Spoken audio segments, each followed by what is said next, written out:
안철수입니다. 많은 분들께 우선은 아까 편지에서 써드렸듯이 죄송하다는 말씀부터 드리겠습니다.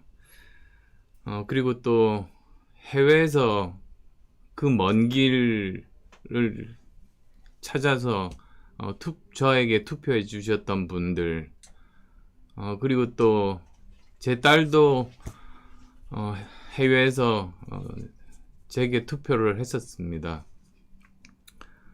또 돌아가신 손평호 위원장님, 그리고 또 유튜브 통해서 송만기님, 강민구님, 정말 많은 응원을 해주셨는데 제가 모자란 탓에 보답을 못 해드린 것 같습니다.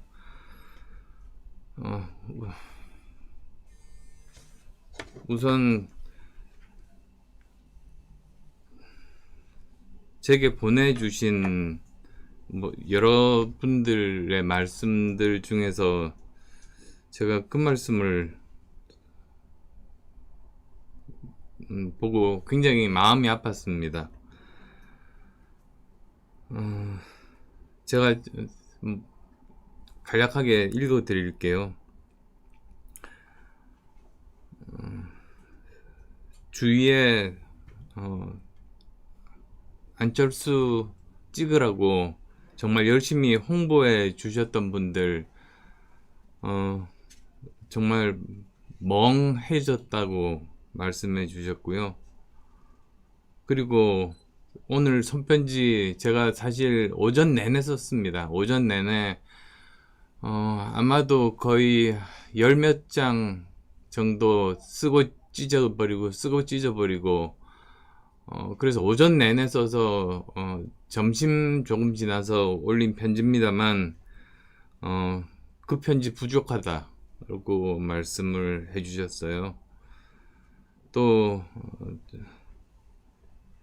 정말 그동안에 그렇게 저를 위해서 아는 지인분들께 꼭 안철수를 지지해 달라고 열심히 뛰어다니신 분들, 그리고 노력하셨던 분들의 그 과정 제가 다 알고 있습니다. 그분들에 대한 언급이 없었다는 그 말씀도 계셔서 그 말씀도 제가 제 부족함 탓입니다.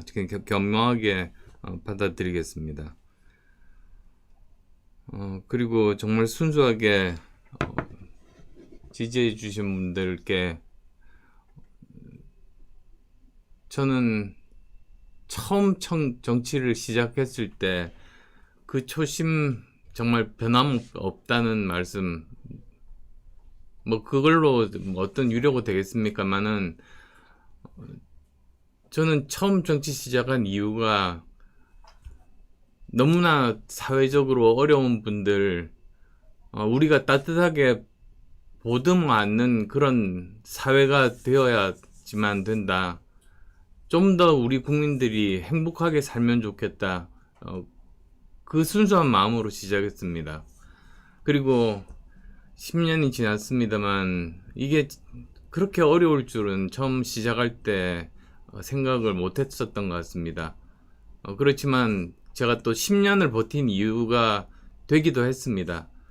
바뀌지 않는데 제가 그런 어려운 분들이 더 고통을 많이 겪는데 제가 도중에 그만둘 수는 없었습니다. 그래서 제가 더 좋은 대한민국 만들어야 한다.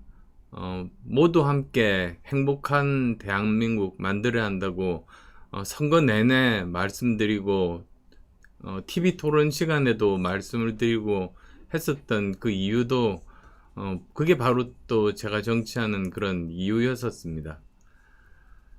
많은 분들이 지금 채팅창에서 말씀들을 지금 남기고 계시는데요. 예.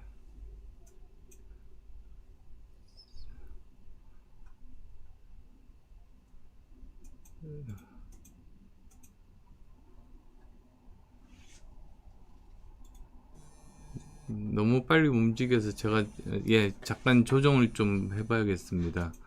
검토를 위해서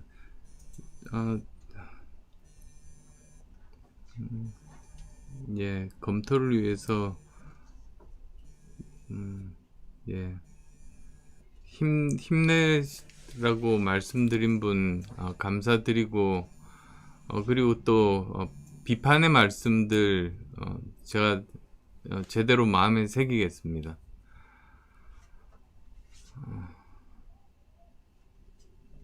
그리고 어떤 분은 일찍 사퇴했으면 고인이 차라리 살았겠지라는 말씀이 제 가슴을 찌르네요.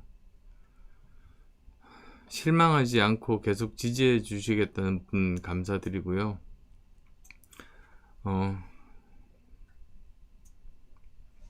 은퇴하라는 분도 계십니다.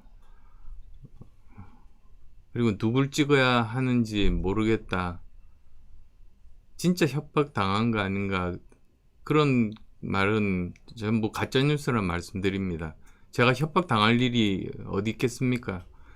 지난 10년간 양당에서 공격 당했는데 새로 나올 게 뭐가 있겠습니까?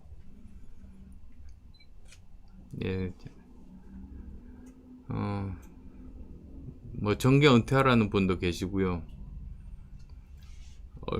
항상 최선의 결정을 하신 걸로 알고 있습니다. 믿고 있습니다라는 분 감사드립니다. 너무 실망이 큽니다 라고 말씀하셨고요. 거짓말이라는 말씀,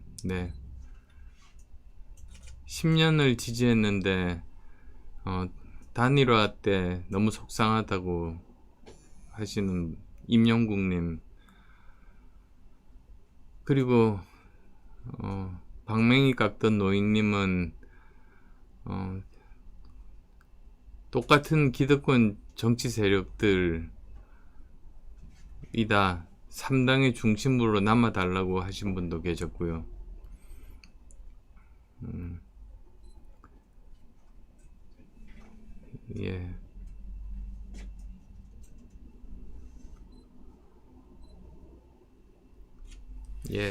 여러분들이 여러 가지 말씀들 주셨는데, 제가 다시 한 번 더 일단은 읽어드리고 싶어요. 제가 편지로 썼습니다만 다시 한 번 더 제가 읽어드리겠습니다.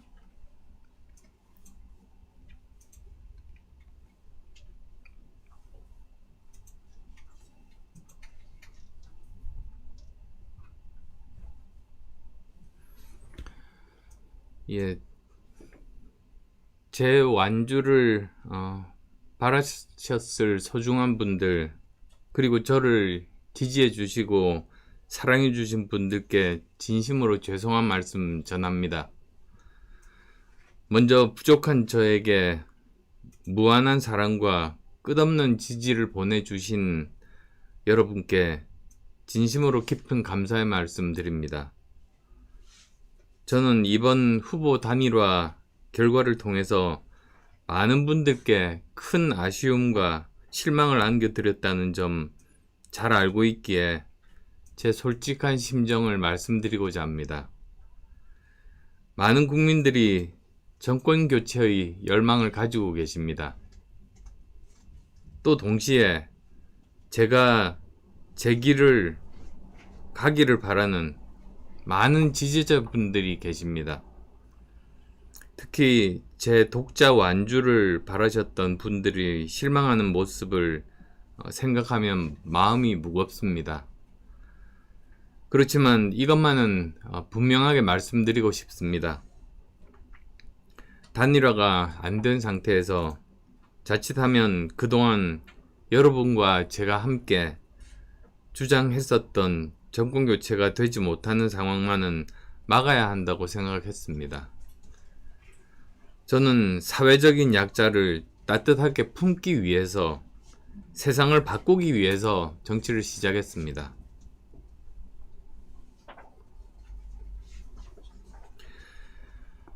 세상을 바꾸고 싶어서 시작한 정치였지만 여전히 국민의 고통의 크기는 줄어들지 않음에 번민했고 고통스러웠습니다. 단일화 고민은 거기에서 비롯됐습니다. 그리고 이렇게 제가 완주를 하지 못했다고 해서 결코 제 길을 포기하는 것은 아닙니다. 저를 지지해 주신 여러분들의 성원이 결코 헛되지 않도록 하겠습니다.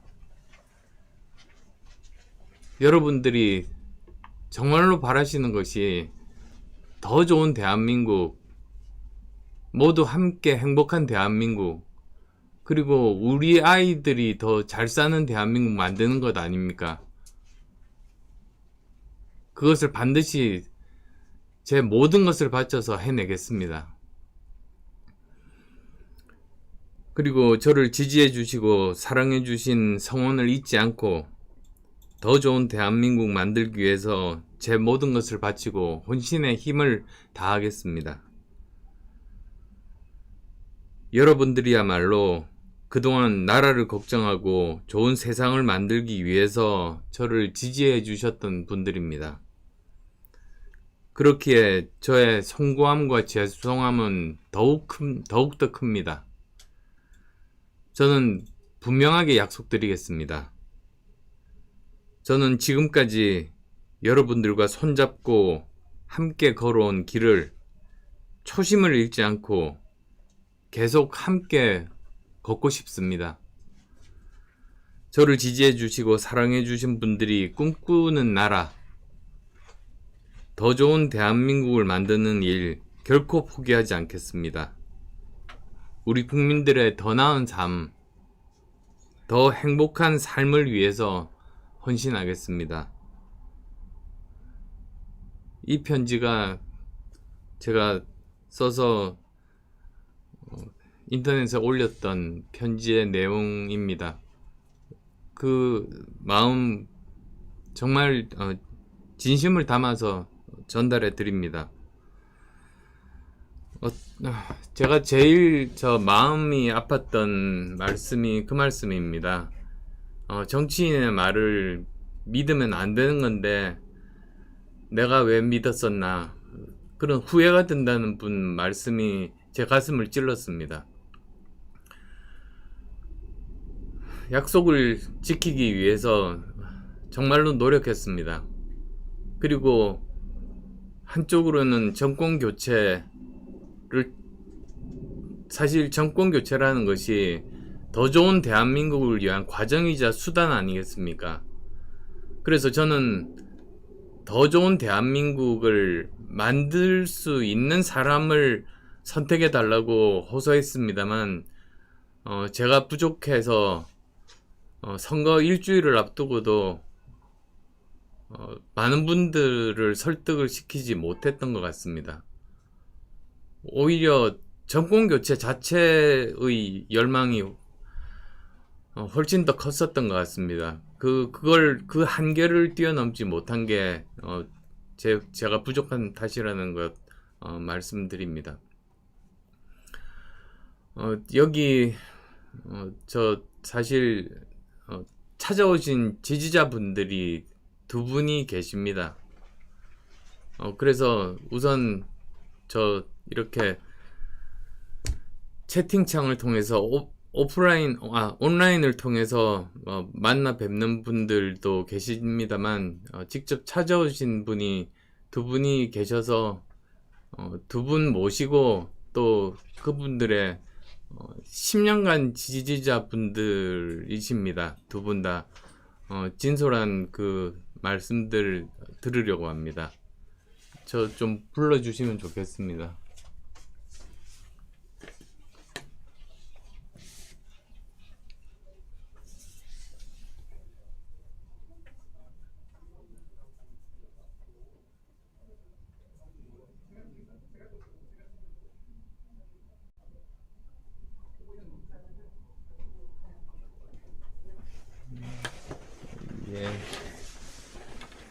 예, 여기 의자 앉으시죠, 두 분.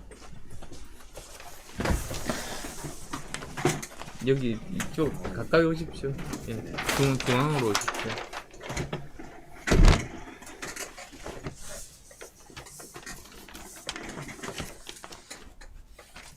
저 그 한 분씩 하고 싶은 말씀들 그리고 심정들 진솔하게 말씀해 주시면 좋겠습니다.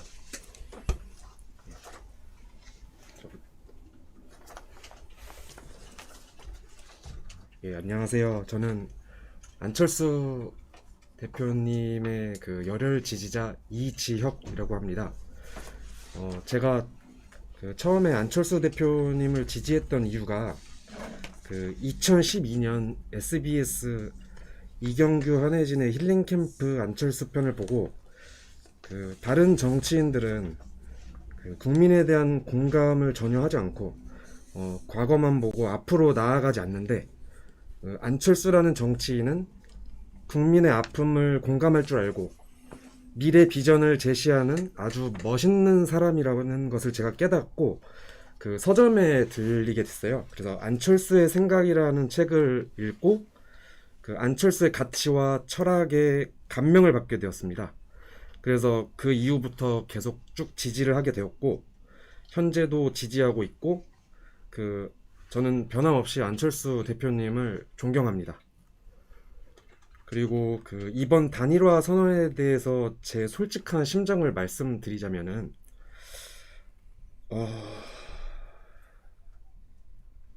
단일화를 이제 선언하실 때 한마디로 저는 하늘이 무너지는 기분이었다고 할까요? 저를 포함한 이제 지지자분들도 이제 끝까지 이제 안철수 대표님께서 이제 완주하실 거라고 이제 굳게 믿고 있었고 또 대통령에 당선되셔서 정치 교체, 시대 교체를 하실 거라고 생각을 했었지만 제3지대 정당에서는 아무리 안철수 대표님처럼 바르고 정직하고 훌륭하신 분들도 결국 거대 양당의 끊임없는 견제 및 공격으로 많은 이 어려움과 한계에 부딪히신 것 같다는 생각이 들어요. 예. 하지만 여기서 끝이 아니고요.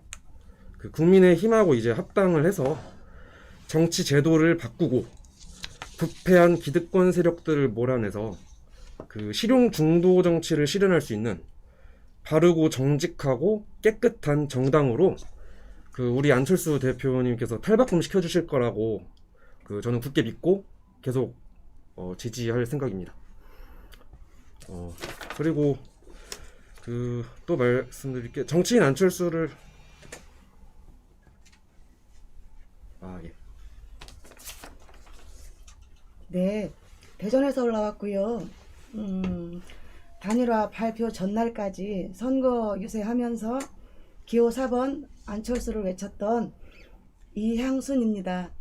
목이 많이 쉬었습니다. 이해 부탁드립니다. 저는 새벽 저는 몇 년도인지 잘 기억은 나지 않지만요. 저희 딸 둘이 중학생 고만고만 할 때 우연히 청춘 콘서트라는 프로그램을 접했어요. 그래서 등록금 문제, 학교, 학제 개편 문제 등등 이런 많은 문제들에 대해서 토론하는 것을 보고 저의 이제 멘토이자 저희 아이들의 멘토 그리고 또 그런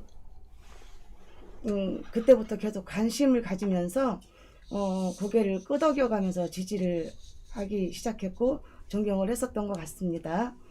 그리고 또 저는 새벽 3시에 단일화 기사를 접했고요. 아침 8시에 기자회견을 보면서 정말 이게 참 표현할 수 없을 정도로 충격이었고 그때부터 점점 멘탈이 정말 붕괴되기 시작했어요. 지지자들 중에는 전화를 하셔서 우시는 분도 많이 계셨고요.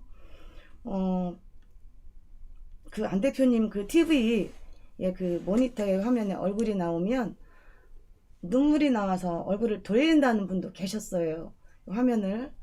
그래서 이제 참 지금은 이제 하루가 지나서 아침에 이제 곰곰이 생각해 보니, 이성 되찾고 생각해 보니, 아, 그럴 만한 뭔가가 이유가 있었겠구나. 그리고 안정을 찾기 시작했습니다. 오랫동안 쭉 이렇게 지켜보면서 왜 저런 선택을 했을까라는 의문이 항상 있었어요. 근데 지나고 보면 그렇게밖에 선택을 할 수 없었던 이유가 분명히 있었던 것 같으셨어요. 이번에도 그 단일화의 선택이 분명히 어떤 이 나라와 국민을 위해서 그 옳은 결정이라고 정말 믿고 싶고요. 그 앞으로 그 나아가는 그런 목표 달성하리라고 믿고요. 저는 안 대표님께 바라는 점이 있다면 정말 국민 통합하셔서 정말 제대로 된 나라, 그리고 공정한 나라, 그리고 국민이 행복한 나라 꼭 만들어 주셨으면 좋겠습니다. 예, 감사합니다.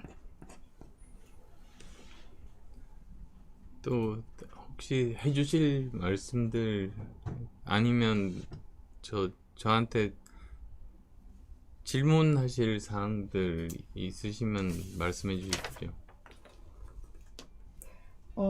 제가 요 며칠 그 유세하는 동안 정말 행복하게 유세했고 정말 자랑스러웠습니다. 정말 다른 두 당 후보들에 비해서 어깨가 으쓱으쓱했고요.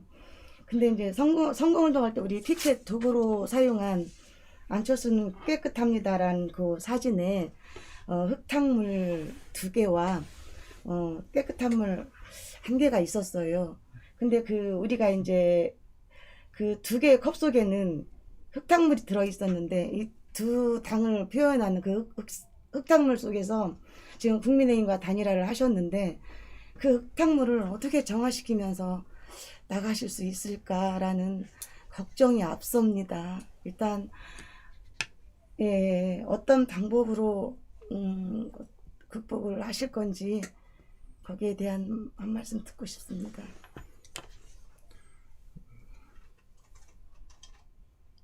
우선 제 진심은 아실 거라고 생각합니다. 그리고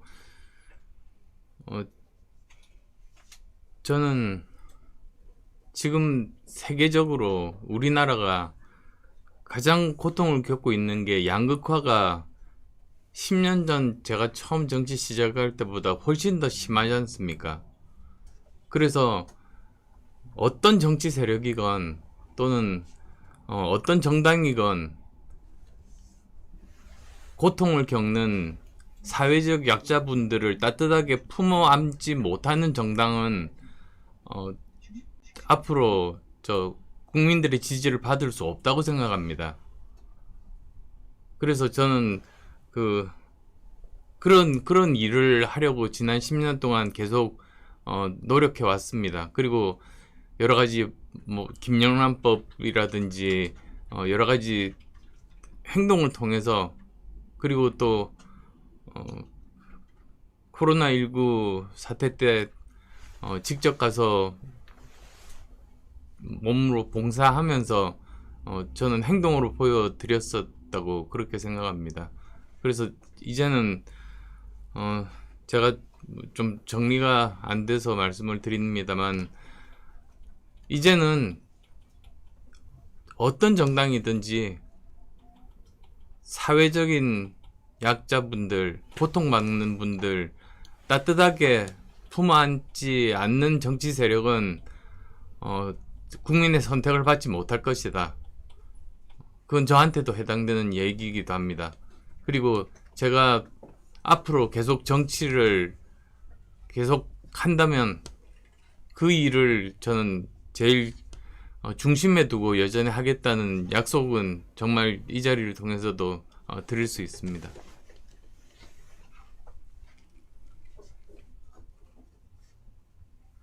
네, 저 그리고 그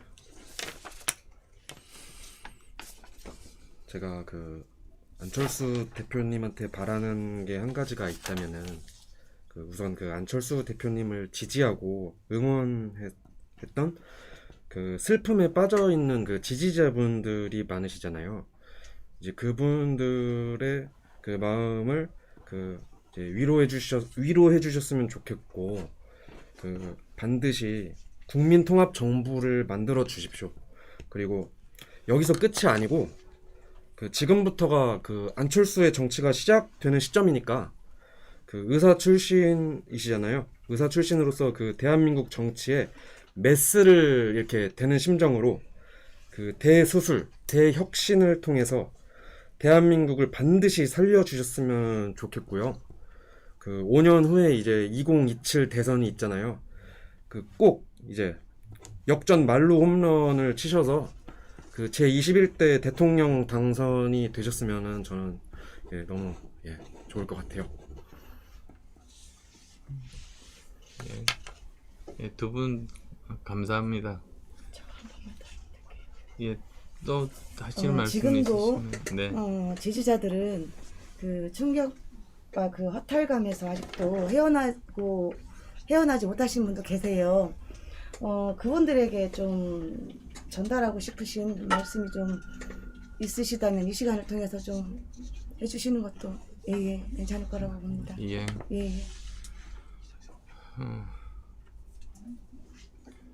지난 5번 TV 토론을 통해서 2가지 합의를 이끌어냈습니다. 그것 중에 하나가 연금개혁입니다. 대한민국이 앞으로 우리 아이들이 정말 제대로 잘 살아나갈 수 있는 나라를 만들어야 되지 않습니까? 그래서 그 합의를 이끌어냈고, 그리고 또 2번째로는 국민통합, 그러니까 정치 보복하지 말자, 그 합의를 또 다들 약속을 이끌어냈습니다. 그 2가지 그런 합의들은 TV를 통해서 전 국민 앞에 한 약속이기 때문에 저는 어떤 사람이 대통령으로 당선되더라도 지켜질 수밖에 없다. 그건 대국민 약속이기 때문에 저는 그렇게 생각합니다. 그리고 정말 지금까지 제가 항상 문제로 생각해 왔었던 것이, 국민이 분열되고 그 위기를 극복한 나라가 인류 역사상 없습니다. 그래서 저는 앞으로 또 5년 이렇게 국민이 분열된 상태로 우리나라가 가면 우리나라 미래가 없다고 생각합니다. 저는 부족합니다만 제 모든 것을 바쳐서 어떻게든 국민을 통합시키는 일에 저는 앞장서려고 합니다. 아까 김영란법 말씀을 드린 바가 있습니다만, 그 과정이 이랬습니다. 그 당시는 여야가 팽팽했습니다. 그리고 그 국회의원 300명 중에 150명이 찬성을 해야지 그 법안이 통과되는 것 아닙니까? 그래서 이 논의가 중단이 되고 이제 본회의 상정이 거의 불가능하다고들 이렇게 언론에서도 생각을 했을 때, 그때 제가 뛰어다녔습니다. 여당의 사람들도 만나서 설득하고 야당의 그 의원들도 만나서 설득하고 그러면서 다시 이 논의 시동을 붙였습니다. 그래서 결국은 그 법이 본회의에 올라왔고, 또 본회의에서 저 혼자 찬성 토론자로 나서서 반대 토론자는 몇 명 있었습니다만 찬성 토론 신청한 사람은 저밖에 없더라고요. 그런데 이것이 통과가 돼서 우리나라 문화가 바뀌어야 된다는 생각에 찬성 토론을 해서 통과를 시켰습니다. 그 과정을 통해서도 사실 이 국민 통합이 돼야지 모든 게 다 해결이 됩니다.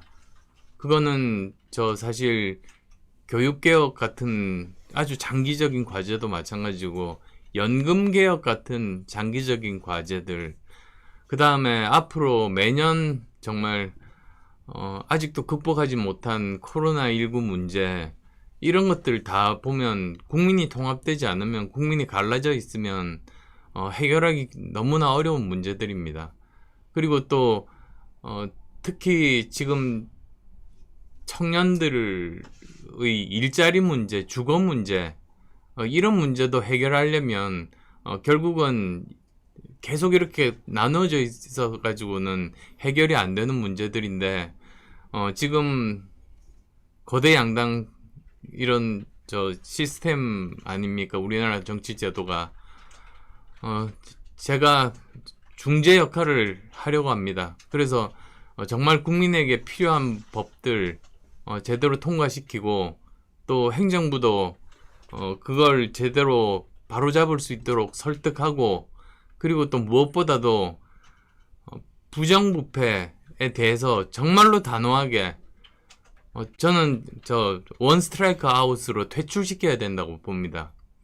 그리고 또 아까 어떤 분이 여기 그 채팅창에서도 쓰셨던데요.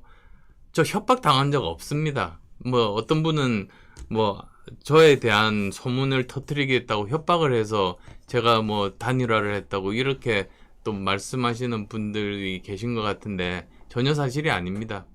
지난 10년간 뭐 그런 일이 만약에 있었다면은 벌써 나왔지, 제가 지금까지 이렇게 정치를 계속할 수가 있었겠습니까?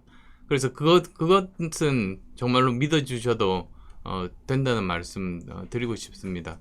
그래서 저는 앞으로도 변함없이 제가 처음 정치를 시작했던 초심대로 우리 아이들이 정말 행복하게 살 수 있는 대한민국, 정직한 사람이 존중받는 그런 나라, 그리고 땀 흘린 사람들이 그 노력한 만큼 성과를 얻을 수 있는 나라, 그게 상식인데 그런 상식이 무너져 있는 지금의 대한민국, 저는 꼭 바꾸고 싶습니다. 모든 걸 바쳐서 그런 나라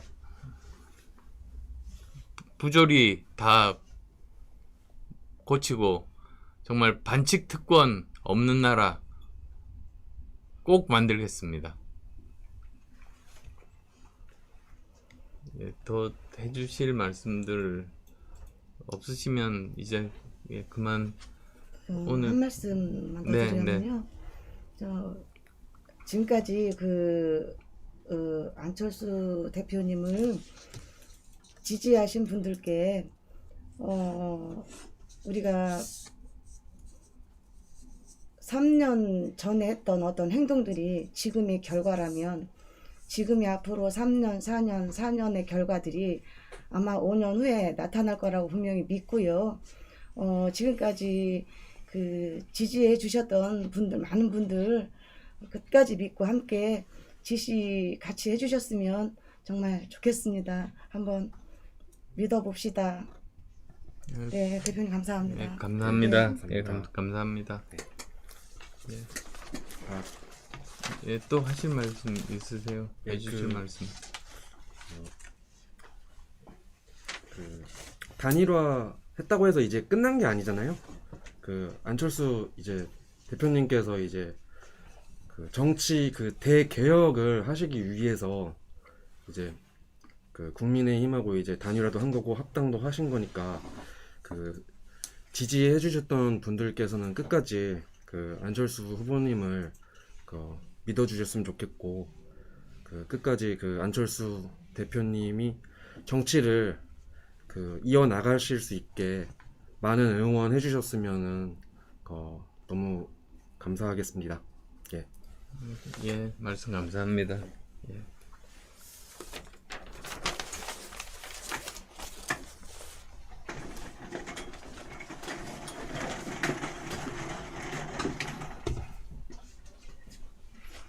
예, 저 두 분이 사실 제가 라이브 한다고 이렇게 공지를 띄운 걸 보고 찾아오셨다고 그러시더라고요. 그래서 저 본인이 느끼고 있는, 그리고 또 많은 지지자분들이 느끼고 계시는 솔직한 심정들도 말씀해 주시고, 또 두 분은 저한테 격려의 말씀을 해주셨지만 너무 허탈해서 이렇게 여기까지 찾아오지 못하시는, 그냥 집에 계시는 많은 지지자분들이 계신 것도 또 알고 있습니다. 그나마 여기까지 오신 분들은 그나마 어떤 앞으로 새로운 희망을 한번 찾아보고 싶어서 오신 분들이라고 생각하고, 그분들의 그 바램을 제가 결코 배신하지 않겠습니다. 그 말씀은 꼭 드리고 싶습니다. 네. 제가 유튜브 댓글들에서 제가 그 답 이제 해드리겠습니다. 다당제를 포기하신 건가요? 라고 물어보셨습니다. 결코 그렇지 않습니다. 저는 다당제가 돼야 된다. 그리고 또 대통령 결선 투표제가 도입되어야 한다. 그리고 또 대통령의 권한은 축소되어야 한다. 그 세 가지가 제 소신입니다. 변함없는 소신입니다. 10년 전이나 지금이나 그렇습니다. 그래서 제가 뭐 어떻게 될지는 사실은 지금 모르겠습니다만, 저는 다당제가 가능한 국회의원 선거 제도가 되어야 우리나라가 살 수 있다고 생각합니다. 안 그러면 저 우리나라 미래가 없이 그냥 여전히 분열되고 사회 문제는 해결되지 않고, 결국은 국민들까지도, 지지자들까지도 반으로 나누어서 갈라질 수밖에 없다. 그런 생각을 합니다. 그래서 이제는 다당제가 되어야, 그러니까 정당이 3개, 4개, 5개, 6개는 있으면, 그러면 서로 연합하고 대화하고 타협하는, 사실은 그게 정치거든요. 정치는 싸우는 게 정치가 아닙니다. 갈등을 유발하는 게 정치가 아니고 갈등을 해소하는 게 저는 정치라고 생각하는데, 지금의 양당제는 갈등을 유발하는 제도다. 다당제는 갈등을 해소할 수 있는 제도다. 저는 그렇게 믿습니다. 그리고 그게 되려면 국회에서 선거법이 통과되어야 됩니다. 그래서 아까 제가 김영란법 통과시켰을 때 그때 경험 말씀드렸던 것처럼 정말 노력해서 다당제가 가능한 그런 국회의원 선거제도 저는 정말로 만들고 싶습니다. 어쩌면 저는 그거 하나만이라도 제대로 이룬다면 정말 여한이 없다는 그 정도의 심정이라는 점 말씀을 우선 드리고요. 두 번째로는 이번에도 보셨습니다만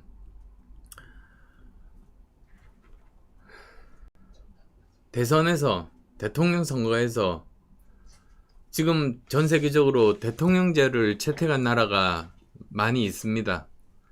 그런데 대통령제를 채택한 나라 중에서 결선 투표제가 없는 나라는 소수입니다. 우리나라가 거기에 속합니다. 그러다 보니까 이런 단일화 문제가 계속 나오는 겁니다. 그리고 또 결국은 당선된 대통령도 국민의 절반 이상의 지지를 못 얻고 당선되는 경우가 거의 대부분이었습니다. 근데 왜 결선 투표가 대통령제에서 필요한가, 그 말씀을 저는 드리고 싶습니다. 이미 많은 분들이 근데 아실 겁니다. 사실 결선 투표제가 있으면 1차 투표가 있고 1차 투표에서 1, 2등이 두 사람 후보만 가지고 결선 투표를 하게 되지 않습니까? 그렇게 되면 사실 단일화 필요가 없게 됩니다. 자기가 보기에 가장 자격이 있는 후보, 자기가 보기에 가장 도덕적인 후보, 자기가 보기에 가장 미래에 대해서 잘 대비할 수 있는 후보를 선택하면 됩니다. 그렇게 해서 결과적으로 1등과 2등의 후보가 나오게 되면 이제 그 둘 후보 중에 전략적으로 선택을 하는 것이죠. 근데 우리나라는 지금 결선 투표제가 없다 보니까 처음부터 전략적인 선택을 할 수밖에 없는 이런 제도가 되어버렸습니다. 그래서 그 후보 개인 의 당선 가능성에 더 주목을 하게 되는 것 같습니다. 그래서 이번에도 제가 선거 과정에서 제일 많이 들었던 것이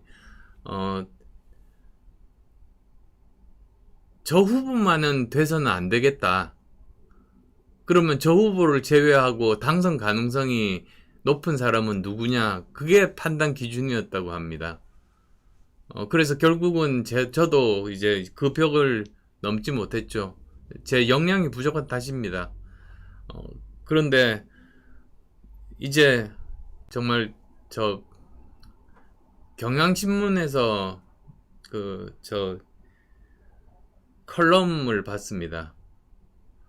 거기 보면 이제 대통령 투표제, 결선 투표제만이라도 이번 기회에 도입을 해서 제발 다음 대통령 선거부터는 좀 정상적인 그런 선거를 치르면 좋겠다는 어떤 절규에 가까운 중견 언론인 분의 컬럼이었었습니다. 그분 제가 개인적으로도 뵌 적이 있습니다. 그리고 정말 그렇게 되면 그것도 정말 제가 그렇게만 될 수만 있다면 정말 여한이 없을 것 같다는 생각을 합니다.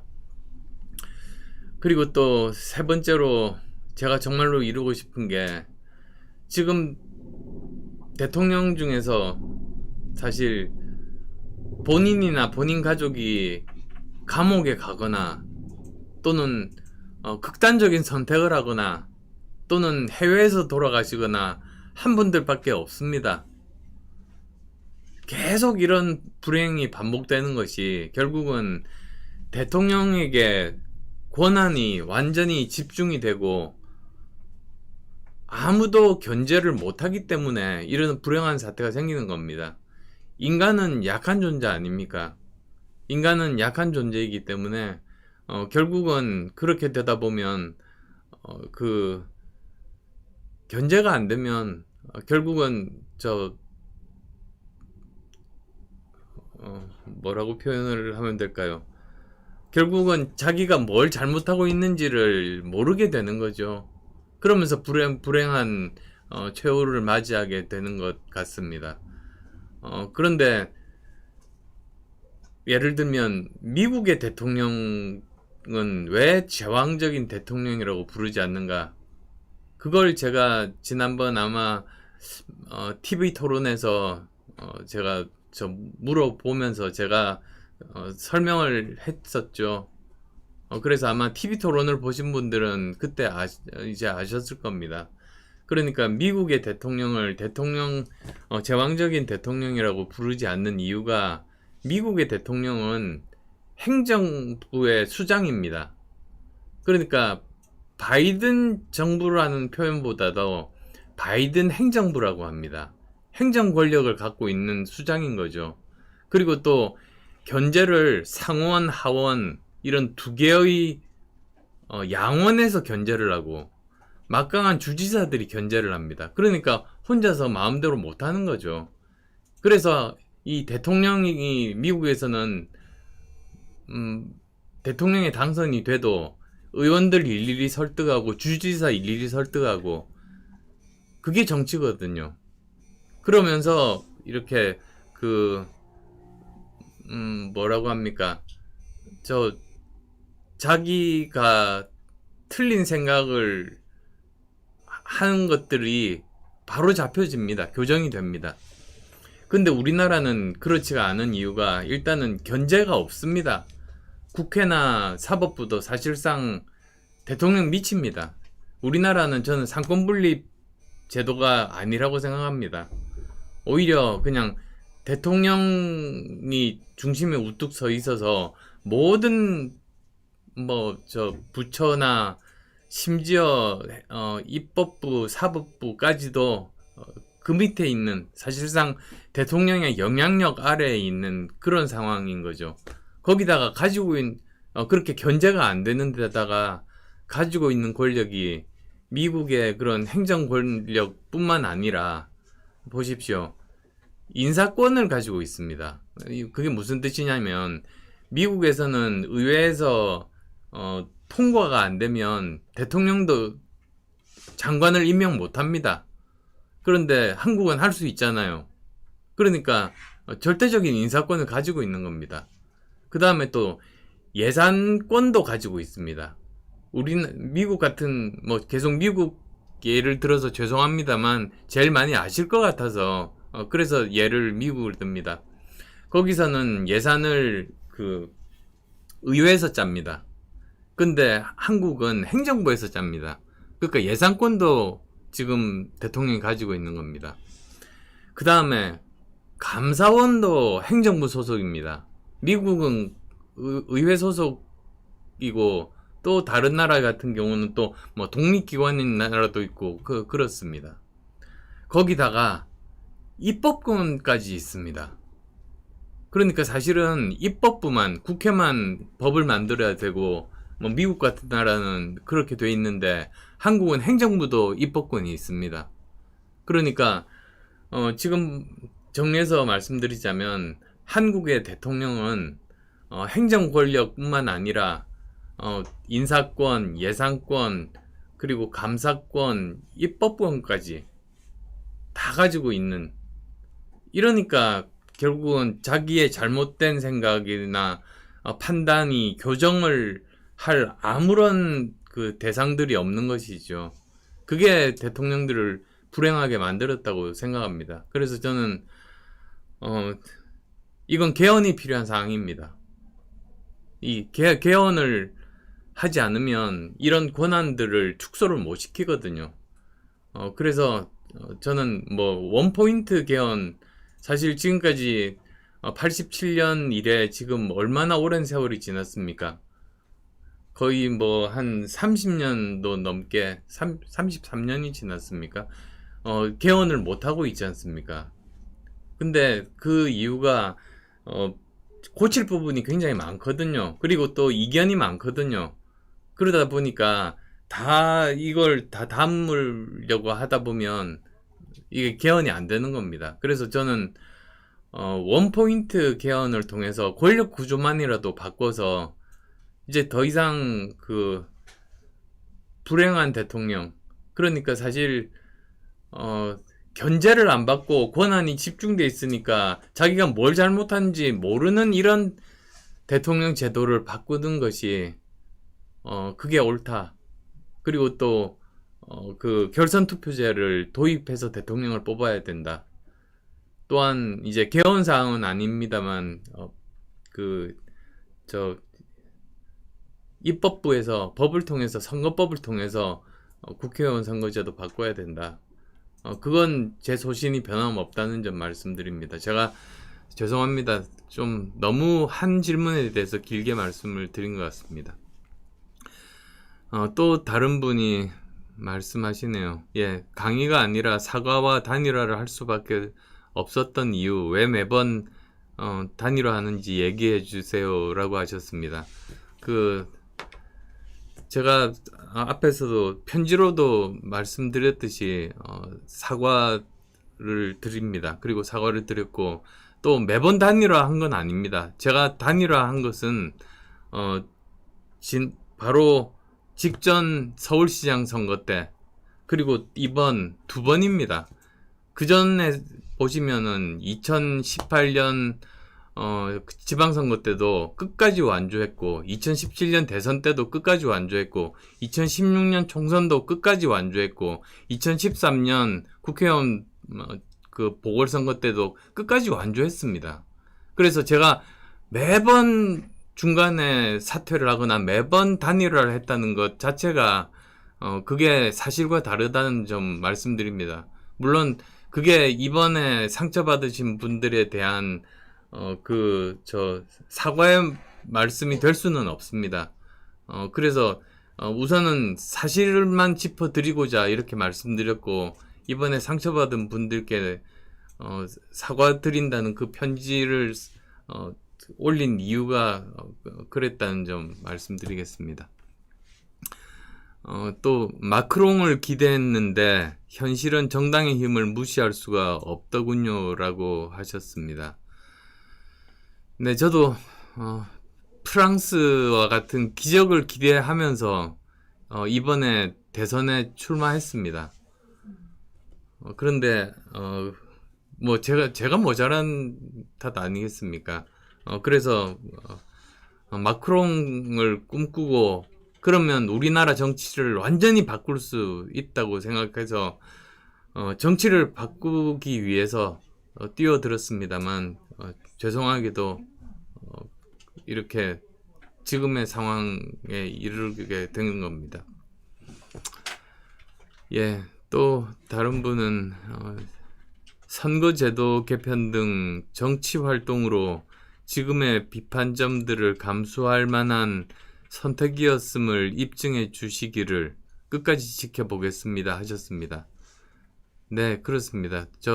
지금 제가 좀 길게 설명드린 것처럼 반드시 다당제가 가능한 국회의원 선거제도, 그 다음에 대통령 투표, 결선 투표 도입, 또한 대통령의 권한 축소, 제가 정치하는 한 그 세 가지가 저한테는 가장 중요한 목표라는 점 말씀드립니다.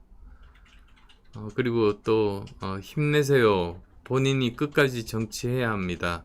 라고 격려 말씀 주신 분 감사드립니다. 그리고 또 다른 분, 정권 교체를 왜 해야 하는지 직설적으로 설명 부탁드립니다. 민주당은 뭐가 문제입니까? 라고 말씀하셨습니다. 저는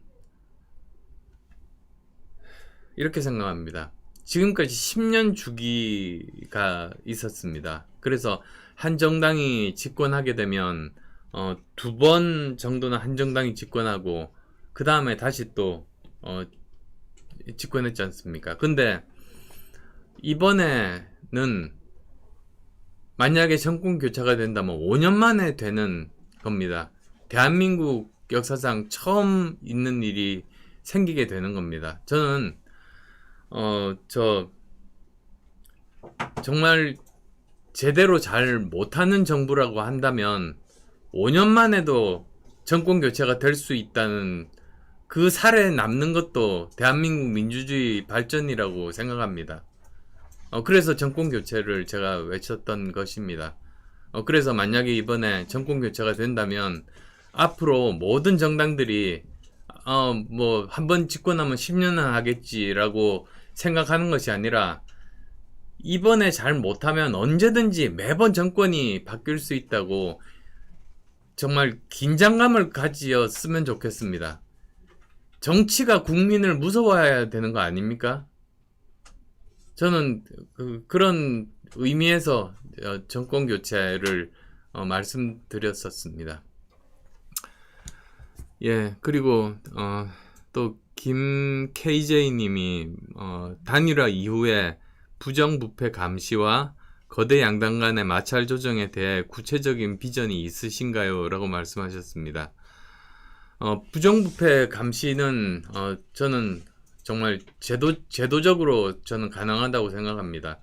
그리고 또 더 확실하게, 즉 저는 권력을 가진 쪽은 아무리 범죄를 해도 덮이고, 권력을 가지지 않은 쪽은